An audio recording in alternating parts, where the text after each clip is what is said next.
আসসালামু আলাইকুম। রমজান মাসে আবারও চলে আসলাম আপনাদের কাছে নতুন একটি ক্লাস নিয়ে। আজকের ক্লাসে আপনাদের সাথে আছি আমি মোহাম্মদ উসমান। আজকে আমাদের ক্লাসে যে সকল বিষয় নিয়ে আমরা আলোচনা করব তা বিষয় কি হবে। টেন্স নিয়ে আমরা আজকে আলোচনা করব।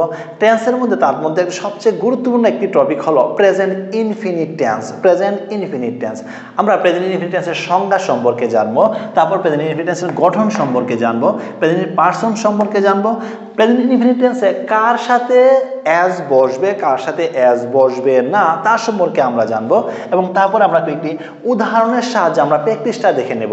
আমাদের মধ্যে অনেক স্টুডেন্টই আছে যারা আমরা ষষ্ঠ শ্রেণী, সপ্তম শ্রেণী, অষ্টম শ্রেণী, এসএসসি লেভেলও না, যারা হাই সেকশনে পড়ি, হাই লেভেলে পড়ি, মানে ইন্টারে পড়ি, তারপর ডিগ্রিতে পড়ি, তাদেরও কি রয়ে গেছে, এই বিষয়ে সমস্যা রয়ে গেছে যে কোন ভার্বের সাথে আমরা অ্যাজ যোগ করব, কোন ভার্বের সাথে আমরা ইএস যোগ করব, এই বিষয়টাই আমরা জানি না। তাহলে চলুন আজকে আমাদের মূল ক্লাসে চলে যাই এবং এই বিষয়টা আমরা খুব নিজেরা ক্লিয়ার করে নিই। প্রথমত আমরা জানি টেন্স তিন প্রকার: প্রেজেন্ট টেন্স বর্তমান কাল, পাস্ট টেন্স অতীতকাল এবং ফিউচার টেন্স ভবিষ্যৎকাল।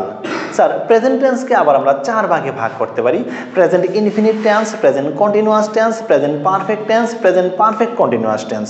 আচ্ছা স্যার, প্রেজেন্ট ইনফিনিট টেন্সের নিয়ে আমরা আজকে আলোচনা, যেহেতু মূল বিষয়, আমরা প্রেজেন্ট ইনফিনিট টেন্স সম্পর্কে আমরা জেনে নিই। প্রেজেন্ট ইনফিনিট টেন্স যে টেন্স দ্বারা বর্তমানকালে কোনো কাজ করা বা হওয়া বোঝায়, যে টেন্স দ্বারা বর্তমানকালে কোনো কাজ করা বা হওয়া বোঝায়, অভ্যাসগত সত্য বা চিরন্তন সত্য বোঝায়, তাকে আমরা প্রেজেন্ট ইনফিনিট টেন্স বলি। প্রেজেন্ট ইনফিনিট টেন্সের স্ট্রাকচারটা কি আমাদের কাছে? প্রেজেন্ট ইনফিনিট টেন্সের স্ট্রাকচার হচ্ছে সাবজেক্ট প্লাস ভার্বের মূল form plus object, subject plus verb এর মূল ফর্ম প্লাস এর অবজেক্ট। তাহলে আমরা খুব সহজেই জানি প্রেজেন্ট ইনফিনিট টেন্সের স্ট্রাকচার হচ্ছে সাবজেক্ট প্লাস ভার্বের মূল ফর্ম প্লাস এর অবজেক্ট। আমরা এমনিতেই প্রেজেন্ট ইনফিনিট টেন্সের যে কোনো উদাহরণের সাহায্যে আমরা দেখতে পারি। আমরা বলতে পারি I eat rice. I eat rice. I হচ্ছে আমাদের কাছে এখানে সাবজেক্ট, ইট হচ্ছে ভার্বের অর্থাৎ মূল ফর্ম, রাইস হচ্ছে আমাদের কাছে অবজেক্ট। অনেকে আমরা স্ট্রাকচারে ভার্বের মূল ফর্ম বলে থাকি, ভার্বের প্রেজেন্ট ফর্ম বলে থাকি, ভার্বের বেস ফর্ম বলে থাকি। অনেকে আবার শেখার তাগিদে আমরা বলে ফেলি ভার্বের বি ওয়ান বলে ফেলি। আমার কথা হচ্ছে শেখার ক্ষেত্রে আমরা যদি কেউ যদি কোনো একটা কৌশল অবলম্বন করে, সে যদি মনে রাখতে পারে, আমার তো কিছু যায় আসে না। আমরা যা ইচ্ছা আমরা এই জায়গার মধ্যে ভার্বের মূল ফর্ম বলতে পারবো, ভার্বের প্রেজেন্ট ফর্ম বলতে পারবো, ভার্বের বেস ফর্ম বলতে পারবো, ভার্বের বি ওয়ান বলতে পারি, তাতে কোনো সমস্যা নেই। এখন মূল যে বিষয়টা, স্যার আমরা কার সাথে আমরা এস ব্যবহার করব, কার সাথে আমরা ইএস ব্যবহার করব।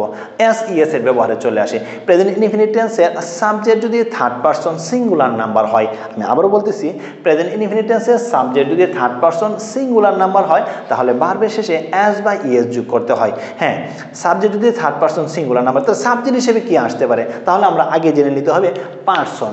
পারসনকে আমরা তিন ভাগে ভাগ করতে পারি: first person, second person, third person.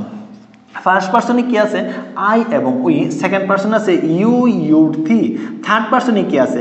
He, she, it, they, Saima, Samir, etcetera. তার মানে একটা ছেলের নাম এবং একটা মেয়ের নাম, এবং ছেলেদের প্রনাউনে হবে হি এবং মেয়েদের প্রনাউনে হবে শি, এবং যে কোনো বস্তুবাচকের ক্ষেত্রে আমরা ইট ব্যবহার করব, এবং প্লুরাল যদি হয় ব্যক্তিবাচকের ক্ষেত্রে আমরা দে ব্যবহার করব। তাহলে আমরা একটা নোট ব্যবহার করলাম। প্রেজেন্ট ইনফিনিট টেন্সে সাবজেক্ট যদি থার্ড পারসন সিঙ্গুলার নাম্বার হয়, আমি আবারও বলতেছি, প্রেজেন্ট ইনফিনিট টেন্সে সাবজেক্ট যদি থার্ড পারসন সিঙ্গুলার নাম্বার হয়, তাহলে ভার্বের শেষে এস অথবা ইএস যোগ করতে হয়। তাহলে ভার্বের শেষে এস অথবা ইএস যোগ করতে হয়। তার মানে হচ্ছে প্রেজেন্ট ইনফিনিট টেন্সের সাবজেক্ট যদি first person, second person, third person plural number হয়, তাহলে ভার্বের শেষে এস বা ইএস যোগ করতে হবে না। আমি আবারও বলি, প্রেজেন্ট ইনফিনিট টেন্সের সাবজেক্ট যদি first person, second person, third person plural number হয়, তাহলে ভার্বের শেষে এস বা ইএস যোগ করতে হবে না। তাহলে কার সাথে যোগ করতে হবে? সাবজেক্ট যদি থার্ড পারসন সিঙ্গুলার নাম্বার হয়, তাহলে ভার্বের শেষে এস অথবা ইএস যোগ করতে হবে। তাহলে কার সাথে, কোন ভার্বের সাথে এস হবে, কোন ভার্বের সাথে ইএস হবে, ওটা আমরা জেনে নিই। প্রথম আমরা নোট দিয়ে দেখে নেব। যে সকল ভার্বের শেষে কি থাকবে? এস থাকবে, এসএস থাকবে, সিএস থাকবে, একজেড থাকবে, জেড থাকবে, ও থাকবে। তার মানে সহজ কথা, এস, এইচএস, সিএচ, একজেড, জেড, ও থাকে, ওই সকল ভার্বের শেষে আমরা কি যোগ করব? ইএস যোগ করে দেব। ওই সকল ভার্বের শেষে আমরা ইএস যোগ করে দেব।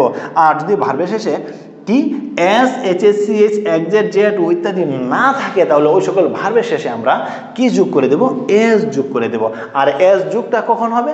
যদি আমাদের subject third person singular number হয়, অর্থাৎ যদি আমাদের এখানে যে সাবজেক্টটা আছে এই সাবজেক্টে যদি থার্ড পারসন সিঙ্গুলার নাম্বার হয় তাহলে আমরা ভার্বের সাথে এস অথবা ইএস যোগ হবে। এখন কথা হচ্ছে এই ভার্বটা ইট হচ্ছে একটা ভার্ব, ইট ভার্বের শেষে কি আছে আমাদেরকে দেখতে হবে। আমি যদি বলি যে he go to school, he go to school, তাহলে আমরা দেখব হি হচ্ছে third person singular number, subject third person singular number এবং ভার্বের শেষে কি আছে আমাদের এনে উ দেওয়া আছে, ভার্বের শেষে কি আছে উ আছে। যদি ভার্বের শেষে উ থাকে তাহলে আমাদের ওই সকল ভার্বের সাথে কি যোগ করতে হবে ইএস যোগ করতে হবে। তার মানে এটা কি হয়ে যাবে he goes to school, he goes to school. আমরা তারপরে কয়েকটা উদাহরণের সাহায্যে আমরা দেখে নিব কার সাথে এস যোগ হয়, কোন ভার্বের সাথে ইএস যোগ হয়। তার মানে আমরা যোগ করতে হবে ওই জিনিসটা আমরা প্রত্যেকেই দেখে নেব। আমরা উদাহরণের সাহায্যে কয়েকটা বিষয় দেখে নিই কার সাথে এস যোগ হবে, কার সাথে ইএস যোগ হবে।